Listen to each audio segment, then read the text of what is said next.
John Collins stood at the viewport of the diplomatic vessel, watching as Earth grew smaller behind them. After 30 years in the diplomatic corps, he never imagined his career would culminate in humanity's first official contact with alien life. "Ambassador, we're receiving the approach coordinates now," said Lieutenant Maria Bell from her console. "The regnant vessel will rendezvous with us near Mars orbit." Collins nodded, his stomach tight with anticipation. "Any update from Dr. Miller's team?" "She's still analyzing the preliminary data they sent. Says something doesn't add up with their energy signatures. Tell her to keep digging but be discreet. I want us to appear appropriately grateful and impressed." The bridge fell silent as the massive regnant ship appeared, seemingly from nowhere. It dwarfed their vessel, its gleaming silver surface reflecting Mars' reddish glow. Intricate patterns decorated its hull, pulsing with soft blue light. "They're hailing us, sir," Bell said. On screen, the view screen flickered to life, revealing a tall, slender being with iridescent skin and 4 arms. Its eyes, 3 of them, blinked in sequence. "Ambassador Collins of Earth," it said, voice melodious and perfect in English. "I am emissary Vex of the regnant conglomerate. The Galactic Council welcomes humanity to the interstellar community." "We are honored," Collins replied, bowing slightly. "Earth has long wondered if we were alone in the universe." "Alone? No. Merely undiscovered." Something in Vex's tone made Collins' diplomatic instincts flare. "Your ship will dock with ours for transport to Council headquarters. The journey would take your vessel centuries, but ours will arrive in days." After docking procedures completed, Collins led his team of 12 through the airlock. Dr. Karen Miller walked beside him, her scientific equipment scanning discreetly. "Their technology is at least 500 years beyond ours," she whispered. "Maybe more."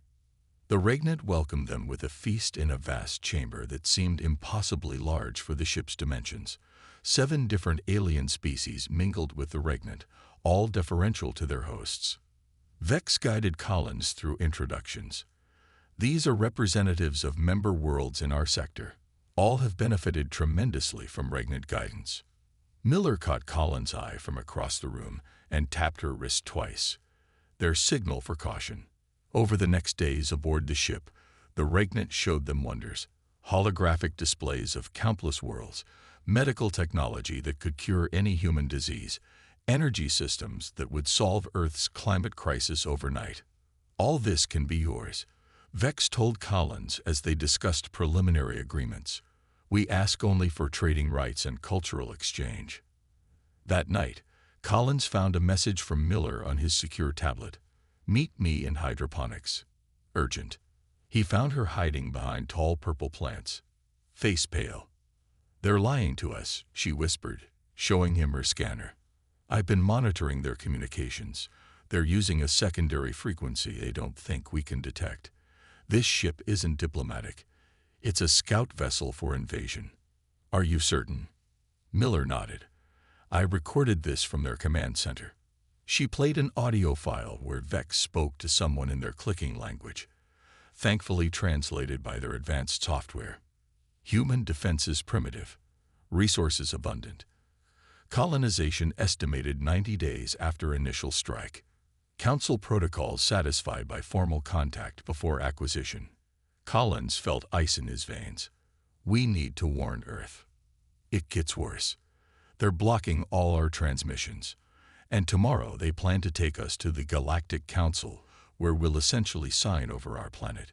A plan formed in Collins' mind. "We need evidence to present to this council. If other species are involved, perhaps not all approve of conquest. I've located their database core. With your diplomatic access and my technical skills, we might." An alarm blared suddenly. A regnant voice announced, "Security breach in Section 7. All human delegates report for inspection." Collins and Miller exchanged glances. "They know," Miller whispered. "Not everything," Collins replied, determination hardening his features. "Not yet, and we're not going down without a fight. Earth deserves to know what's coming." Together, they slipped deeper into the ship's shadows, A desperate plan forming between them as humanity's first contact quickly became humanity's first interstellar conflict. 6 months after the first contact, 5 regnant vessels appeared in Earth's orbit. They came without warning, massive ships that dwarfed anything humans had built. On screens across the world, Emissary Vex's face appeared, still wearing the same pleasant expression Collins had first seen. People of Earth, we bring gifts of advanced technology as promised in our agreement with your leaders. In the Pentagon's crisis room, General Olivia Ward watched with growing dread. Where the hell is Ambassador Collins? He was supposed to return weeks ago. Still no contact, ma'am, her aide replied. Last transmission mentioned concerns about the regnant's intentions, but it was cut off. Ward picked up the secure line. This is General Ward. Activate Defense Protocol Omega. I want all space monitoring stations on high alert and... The lights went out. Across the room, screens flickered and died. Even backup systems failed to engage. Report. Ward shouted into the darkness. Massive EMP detonations in the upper atmosphere. Someone called back. It's happening globally. Outside, cars stopped in the streets. Planes lost power and began emergency glide procedures. Hospitals switched to backup generators that soon failed as well. Within minutes, Earth's technological infrastructure collapsed. In orbit, smaller craft detached from the regnant vessels, descending toward major cities and military installations. They bypassed disabled defense systems with ease. At the Vandenberg Space Force Base, Captain Lisa Turner rushed through underground corridors. Unlike the facilities above ground, these deeper sections remained operational, protected by experimental shielding technology. Status of the Defiance, she demanded, entering the secure hangar. Lieutenant Greg Hoffman looked up from his console. Power systems green. Shielding held against the EMP. We're the only operational vessel left. The Defiance wasn't large, a prototype craft designed to test new propulsion and defense systems. But it worked when nothing else did. Get it ready for launch, Turner ordered. We need to establish what we're dealing with and get word to any surviving command structures. Hoffman hesitated. Captain, we're getting scattered reports. It's a full-scale invasion. Regnant ground forces are targeting government centers, military bases. They're taking control of infrastructure. Turner's jaw tightened. How did they knock out our hardened systems? Even nuclear command centers were supposed to withstand this. Unknown tech, ma'am. Nothing like we've ever seen. In Washington, D.C., smoke rose from the Pentagon. Regnant soldiers, tall bipedal beings in seamless armor, moved through the streets with precision. They didn't fire indiscriminately, instead securing key locations and establishing perimeters. Underground, in a bunker beneath the Rocky Mountains, General Ward assembled the surviving military leadership. Communications are down across the board, she reported. President Harris is secure at Site R with cabinet members. NASA confirms 5 major regnant vessels in orbit, with smaller craft deployed globally. They've taken New York, London, Beijing, Moscow, and Tokyo. Other major cities are in progress. Colonel Frank Wright, a decorated veteran recently recalled from retirement, studied the limited intelligence they had gathered. This was planned long before first contact, he said. They knew exactly where to hit us and what to target. This isn't opportunistic. They've been studying us. Options? Ward asked. Limited. Conventional forces are crippled without communications and power. Nuclear deterrence is compromised. But Wright pulled out a paper map. Not everything relies on high technology. We have reserve units trained for off-grid operations, supply catches established during the Cold War. You're suggesting resistance, someone said. Wright nodded grimly. For now, we gather intelligence, establish communication networks using old technology they might overlook, and find their weaknesses. On the coast of California, the Defiance rose silently from its underground hangar. Captain Turner looked at her small crew. We may be all that's left of Earth's space capability, she said. Our mission, survive observe, and find a way to fight back. As the Defiance accelerated toward orbit, humanity entered its darkest hour, occupied by an enemy they barely understood, with technology they couldn't match. But in hidden bunkers and secret facilities around the world, the seeds of resistance were already taking root. 3 weeks after the invasion, Captain Turner guided the Defiance through the debris field surrounding an abandoned space station. The Regnant had overlooked this old facility, focusing instead on modern infrastructure. For now, it provided perfect cover. "What's our status, Hoffman?" Turner asked, her eyes never leaving the navigation display. "Fuel at 63%. Life support stable. We've successfully evaded 3 Regnant patrols," Lieutenant Hoffman replied. "But we can't keep running forever." Turner nodded grimly. "Any progress decoding that transmission from the Arctic base?" Dr. Alan Peters looked up from his workstation. A civilian physicist recruited for the Defiance project, he had proven invaluable during their escape. "It's not a standard military code," Peters said, "but I've identified patterns suggesting it's connected to Project Horizon." "Project Horizon?" Turner frowned. "Never heard of it." "Few have. It was highly classified. Something about ancient artifacts found in Antarctica in the 1940s. Turner made a decision. "Set course for the Arctic base. We need answers, and that's our best lead." 2 days later, the Defiance landed in a hidden hangar carved into the ice. Inside, they found a small team of researchers who had survived the initial attack. Captain Turner, a gray-haired scientist, greeted them. "I'm Dr. Eliza Martinez. When the EMPs hit, we were shielded down here. Been trying to reach anyone in command ever since." "What is this place?" Turner asked, looking at the strange equipment surrounding them. Martinez led them to a sealed vault door, humanity's insurance policy. The vault contained artifacts unlike anything Turner had seen, metallic objects with flowing script, crystalline devices that hummed with energy, and at its center, a massive database terminal. 5,000 years ago, Earth was visited by beings calling themselves the Sentinels, Martinez explained. "They warned of predatory species in our galaxy, particularly the Regnant. They left us technology and knowledge, buried where it wouldn't influence our natural development, but could be accessed if needed." Peters approached one of the devices, eyes wide. "This technology, it's beyond even what the Regnant have shown." The Sentinels were more advanced, Martinez confirmed, but they believed civilizations should develop independently. They only intervened when they discovered the Regnant had marked Earth for future conquest. "Why wait until now?" Hoffman asked. "Resources depletion. The Regnant exhaust planets, then move on. We weren't worth the effort until we reached a certain development stage." Turner studied a holographic display showing defense systems buried throughout Earth. "These were left for us." "Yes," Martinez said. "Automated manufacturing facilities beneath the ocean floors. Defensive platforms in deep orbit.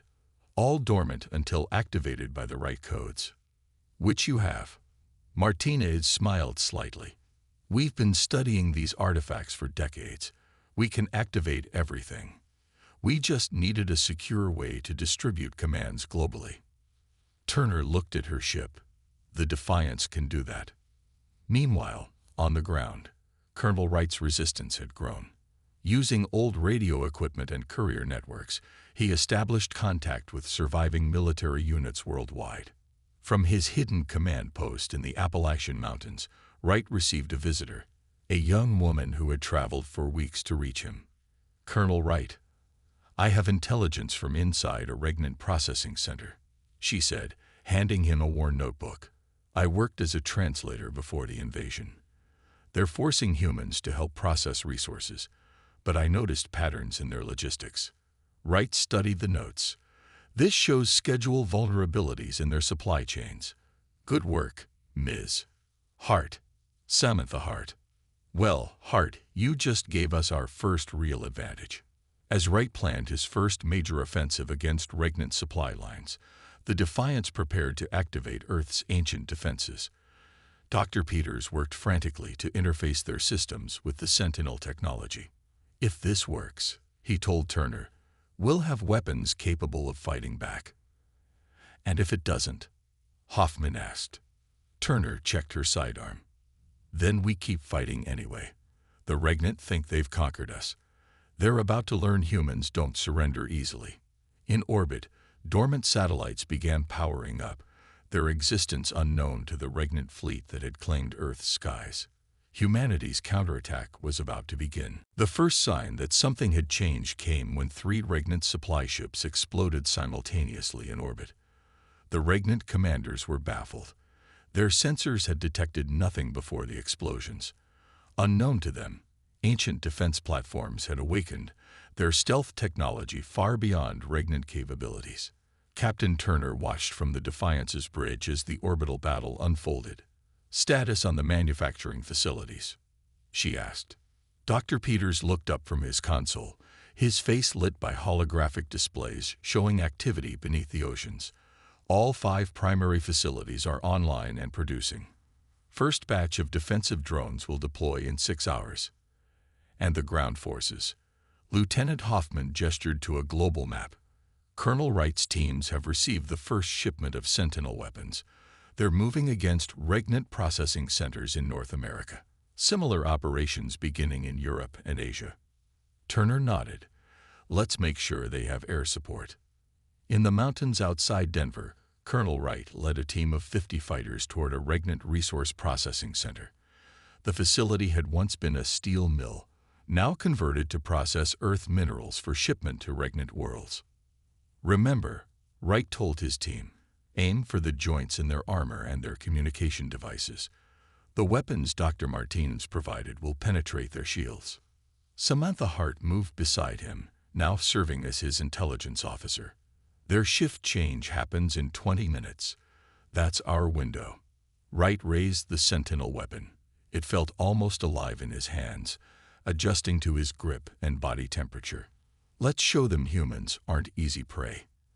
The attack was swift and devastating. The Sentinel weapons cut through Regnant defenses like they were paper. Within 30 minutes, the processing center was under human control. Similar reports came in from around the globe, resistance forces striking with newfound power.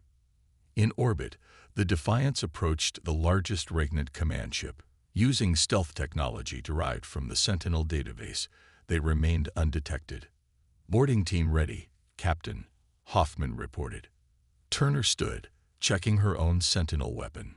"Remember, our objective is their navigation database. We need the coordinates for the Galactic Council." "You really think the Council might help us?" Peters asked. Ambassador Collins believed some Council members opposed Regnant expansion. "Worth a shot. Besides, their database will have tactical information we can use." The boarding action caught the Regnant completely by surprise. Turner led her team through the massive ship, their Sentinel shields absorbing enemy fire. At the central database, Dr. Peters worked quickly to download crucial information, while Turner's team held off Regnant security forces. "Got it," Peters exclaimed. "Navigation data, tactical assessments, and..." He paused, eyes widening. "Captain, you need to see this." The files showed that the Regnant had conquered 17 other species in the past century alone. Each invasion followed the same pattern: diplomatic contact, technology assessment, then sudden overwhelming attack. "They're afraid of us," Peters realized, reading through the data. Their assessment rated Earth as potentially dominant if allowed to develop naturally. "Good," Turner said grimly. "They should be afraid." Meanwhile, Dr. Miller had been working in a secret lab established by Colonel Wright's forces. The biological samples she had smuggled from the Regnant ship months ago had finally yielded results. "It's ready," she told Wright over their secure channel. "The pathogen targets their respiratory system. It won't kill them, but it will incapacitate them for weeks." "Deploy it," Wright ordered. "Target their command centers first." Within days, Regnant forces began falling ill across the planet. Their centralized command structure faltered as officers became incapacitated. Human resistance forces pressed the advantage, reclaiming major cities one by one. On the Defiance, now equipped with a regnant faster-than-light drive, Turner addressed her expanded crew. They had recruited from resistance fighters and scientists around the world. "Today we take this fight beyond Earth," she announced.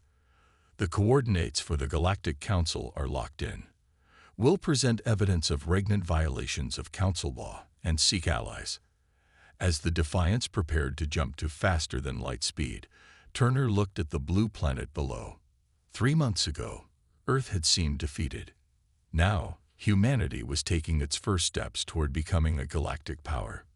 "Hold on, everyone," she said as the drive engaged. "We're about to introduce ourselves to the galaxy." The Galactic Council headquarters hung in space like a massive crystal flower, its translucent petals housing representatives from hundreds of worlds. When the Defiance appeared at the edge of the system, alarms immediately sounded throughout the station. "Unidentified vessel approaching," announced the automated security system. "Origin unknown." Inside the Council's main chamber, representatives from 23 species debated the ongoing regnant expansion when the doors burst open. A Council security officer rushed in. "High Councilors, a ship of unknown design has bypassed our outer defenses. They're requesting an emergency audience and claiming to be from Earth." The regnant representative, Sub-Commander Kex, rose immediately. "Earth is a regnant protectorate. Any claiming to represent it are rebels and criminals." The head counselor, an ancient being from the Morrigan species, raised a hand for silence. "Let them speak. Council rules permit any species to request emergency hearing." Captain Turner led her team into the chamber minutes later. Dr. Peters carried a data crystal containing their evidence, while Lieutenant Hoffman and a security team watched for threats. Turner noticed Ambassador Collins and Dr. Miller sitting in a heavily guarded section, apparently prisoners rather than representatives. "I am Captain Lisa Turner of Earth," she announced, her voice steady despite the alien faces staring at her. "I come to present evidence of regnant violations of galactic law." The regnant representative hissed. "This human has stolen regnant property and attacked our legitimate peacekeeping forces." "Peacekeeping?" Turner laughed bitterly. "Is that what you call planetary invasion and resource theft?" The head counselor gestured to a central platform. "Present your evidence, Earth representative." Dr. Peters connected their data crystal to the Council's systems. Immediately, holographic displays showed the regnant attack on Earth, the EMP strikes, the occupation of cities, and the processing of Earth resources. "The regnant approached Earth claiming peaceful intentions," Turner explained, "then attacked without provocation, disabled our technology, and began stripping our world of resources." The chamber erupted in murmurs. Several council members appeared disturbed, while others seemed unsurprised. "More importantly," Turner continued, "we discovered records proving Earth is the 18th world. The regnant have conquered this way in the past century alone." The head counselor's expression darkened. "These are serious allegations. Sub-Commander Kex, how do you respond?" The regnant representative's eyes narrowed. "These humans are primitive and dangerous. We offered protection and guidance which they rejected. Their resistance forced us to implement security measures. As for other worlds, each requested regnant assistance." "That's a lie." A voice rang out from the prisoner section. Ambassador Collins had risen, despite guards trying to restrain him. "The regnant's own records show they engineered these takeovers." Sub-Commander Kex suddenly pulled out a weapon. "This farce has gone far enough." He fired at the Earth delegation, but the beam dissipated against an invisible shield surrounding Turner and her team. The Council chamber froze in shock. No weapons should have worked there due to the Council's security systems. "Sentinel technology," Turner explained calmly, "far beyond regnant understanding." Guards rushed to detain the regnant representative, who was now shouting orders into a communicator. Outside the Council windows, multiple regnant warships appeared, weapons charging. "They're going to attack the Council itself," Peters realized. The head counselor turned to Turner. "Your ship, Can it help defend the Council? Turner nodded. Hoffman, signal the Defiance. Activate Defense Protocol Theta. The Defiance, seemingly small against the regnant warships, suddenly released hundreds of drone fighters. These small crafts moved with impossible speed, their weapons cutting through regnant shields with ease. Sentinel drone technology, Peters explained to the astonished Council. We've been manufacturing them on Earth. As the space battle raged outside, other Council members began approaching Turner. A reptilian being introduced herself as Ambassador Jex of the Tyranny Confederation. My people were among the first, the regnant protected, she said bitterly. We have suffered under their rule for generations. If Earth has found a way to fight back. We have, Turner said, and we're willing to share. By the time the battle ended, with the regnant forces retreating, 7 previously subjugated species had approached the Earth delegation offering alliance.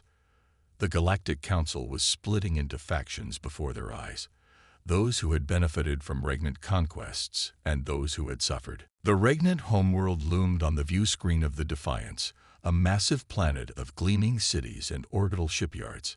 6 months had passed since the confrontation at the Galactic Council, and now Earth led a coalition of 17 formerly subjugated species.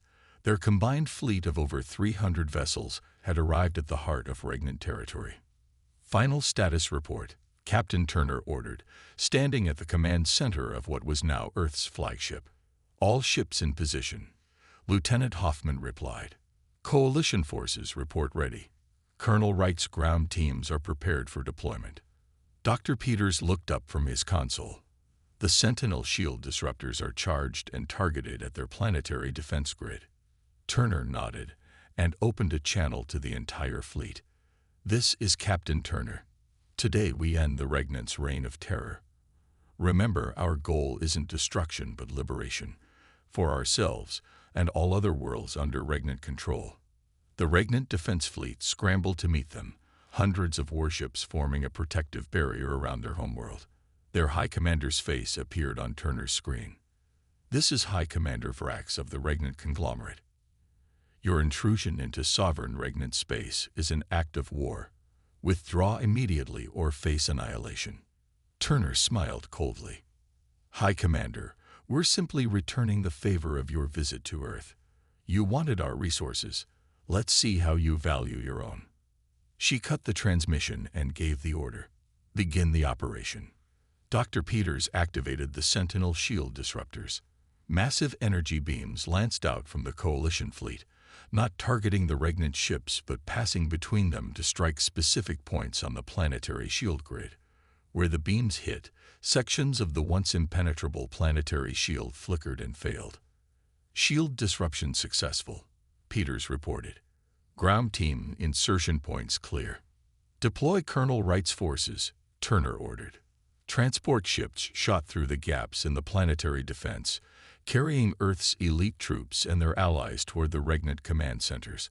Leading them was Colonel Frank Wright, now commanding a multi-species force trained in Sentinel combat techniques. Teams Alpha through Echo, proceed to your designated targets, Wright ordered as their transports entered the atmosphere. Remember your training. Their technology is advanced, but they've grown complacent. Use that against them. Wright's own transport landed near the central government complex in the regnant capital. His team moved swiftly through the streets, encountering surprisingly little resistance. They never expected an attack on their homeworld. Some at the heart observed as they advanced. Their security is focused outward, not inward. In orbit, the space battle intensified. The regnant fleet commanders, realizing their planetary shields had been compromised, fought desperately to prevent more ground forces from landing. Their formation is breaking, Hoffman reported. They're splitting their fleet to protect key orbital facilities. Just as we predicted, Turner said.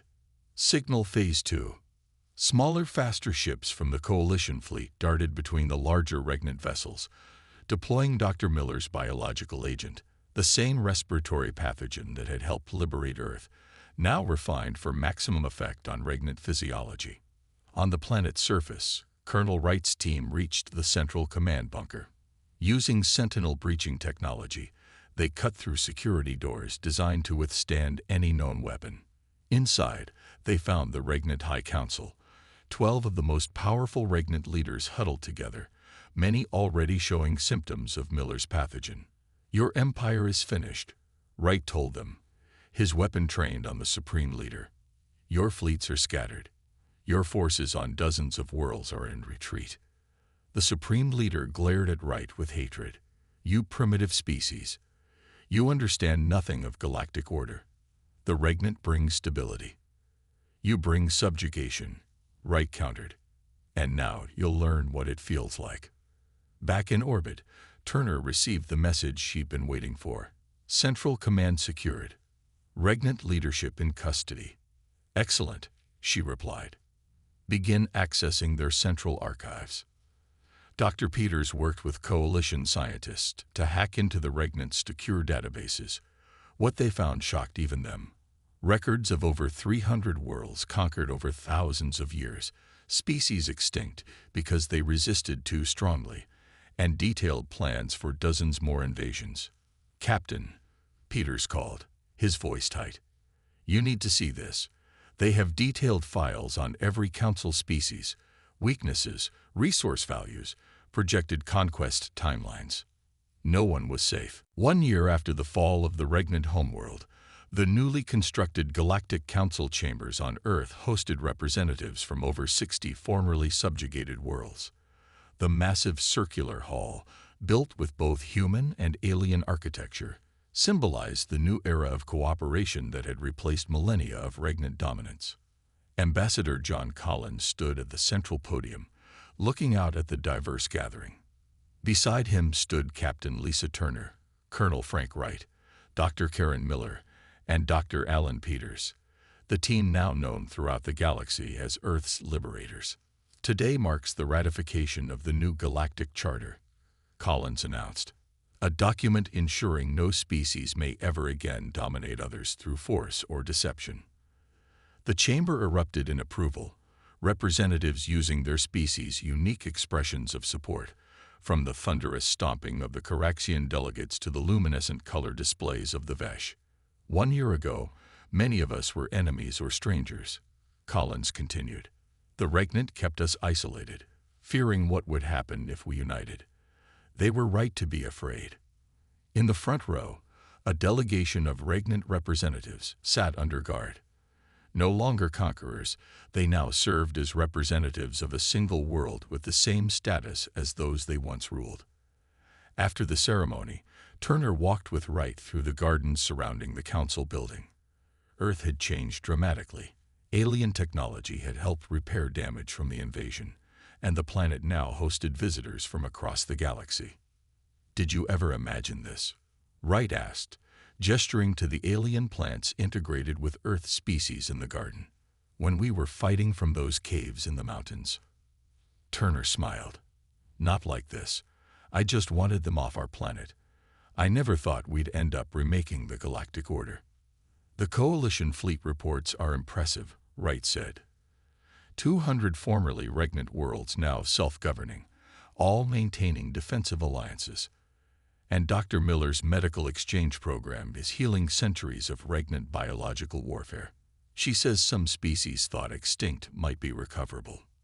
In the scientific wing of the new council facility, Dr. Peters led a team of multi-species researchers studying the Sentinel technology that had saved Earth. The Sentinels left similar catches on other worlds, he explained to a group of visiting scientists. They believed diversity was the galaxy's greatest strength. Each civilization develops unique solutions to universal problems. A young Terrani scientist raised a hand. But why did they choose Earth as the trigger point for challenging the Regnant?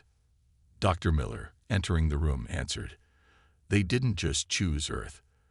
They chose several worlds with similar potential. We were simply the first to activate the defenses successfully." "And where are the Sentinels now?" another scientist asked. Peters shook his head. "Their records indicate they moved beyond our galaxy millions of years ago. They left these safeguards behind to ensure younger species would have a chance to develop naturally. That evening, Earth hosted a celebration unlike any in human history. Representatives from dozens of worlds mingled with Earth citizens in cities worldwide. In New York, the buildings glowed with lights matching the home stars of visiting delegations. In Beijing, alien artists performed alongside human musicians, creating harmonies never before heard on Earth. At a quieter gathering in Washington, D.C., the core team that had led Earth's resistance met with the leaders of their closest allies. Ambassador Collins raised a glass to unexpected friendships forged in the most difficult circumstances. The Terrani Ambassador Jex clicked her mandibles in agreement. When the regnant came to my world, we thought submission was the only option. Earth showed the galaxy another way. What happens now? Asked Samantha Hart, who had become Earth's chief intelligence officer for interstellar affairs. Captain Turner looked out at the night sky, now busy with the lights of ships coming and going from Earth. Now we build, not an empire like the regnant, but a community. And we prepare. Prepare? Asked one of the alien delegates. Colonel Wright nodded soberly. The galaxy is vast, and the regnant weren't the only predators out there. But next time, we'll be ready from the start.